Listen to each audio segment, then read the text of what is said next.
Hey guys, TwitchJCB here. I have gone around to playing and completing Indivisible as it is a game that teaches us how forgiveness can go a long way. We start off with a boss battle controlling 4 characters dealing with a goddess known as Kala.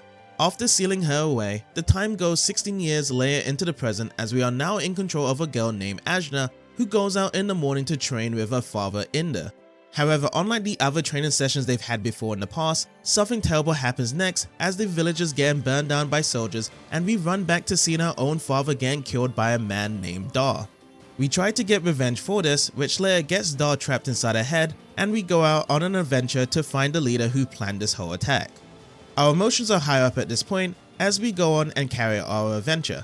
A new event arises as we get to meet a new character on our journey, Razmi, that supports us on taking care of Dar and his leader as she becomes one of my favorite characters. How ideal it is to watch things burn up and enjoy a peculiar type of humor, but deep down she is a true friend to help Ajna get through tough times having to deal with her father's murderer inside her head. As the journey goes on, we get to explore more of the battle mechanics as it is best described as an active time battle system like Final Fantasy with techniques used in fighting games. We have up to 4 characters in battle as we attack with our face buttons where they are positioned on the screen. We can choose which order we want to attack with them as they can either attack together or time our attacks in various different ways to perform stylish combos across the screen. Pressing the attack button along with a directional button leads to having different attack animations that can help us in different ways of attacking the enemies in many different positions. Some characters can perform their attacks close range, further away, using throws, or even just allowing their animal companion to do the job for them. Swapping from offense to defense, we can defend from enemy attacks by holding the face button to block their attacks or timing the button to perform a perfect guard. When we block the attacks, we consume energy from our id meter, and on the flip side with perfect guard, we gain energy into our meter. Perfect guard is ideally the better choice, however it is difficult to get the timing adjusted when doing this.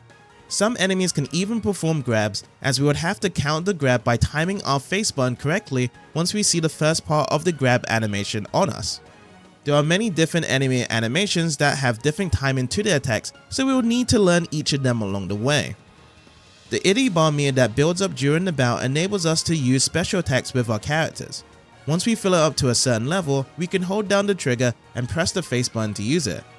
At first we can only use a few, but as the journey goes on, we can collect these upgrade items called ring cells and it will be useful to extending our meter to unlock more special attacks and extend our attack sequences to perform longer combos.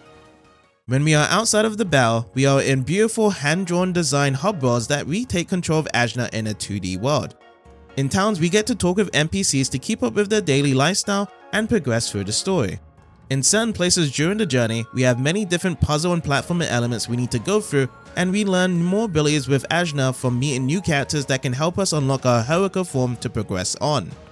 There are some areas we will need to go back to as it does present a Metroidvania element to the game of remembering these places and exploring them at a later date to either progress or collect extra rewards. There are so many characters to choose from as each character have different moves and abilities between them. Some of them we collect are mandatory, whereas others are optional, but they are still a great asset to the team. There is an affinity level of hearts for each character to show their current relationship status with Ajna, as we will need to play with them more for their bonds to grow. This helps out on a private action level as the bonds grow deeper for the characters to interact more with Ajna. I was satisfied with switching lots of characters back and forth, except with Dar to encounter a new experience with learning something new each time. They also have personal side quests for them that unlock at certain parts to gain an understanding of what their needs are and how we can help them moving forward. With all of these added up together, this is an enjoyable experience filled with many different emotions from the story as it goes on, as we not only take on Ajna's pain and what happens to her father, but also understand who we are as a person and learning how we can help others around us. Accompanied by an interesting battle system that has lots of different mechanics and platforming through gorgeous landscapes, this is definitely a game of utmost quality. If any of you guys have any experiences with Indivisible, feel free to share in the comments and I hope you have a wonderful day.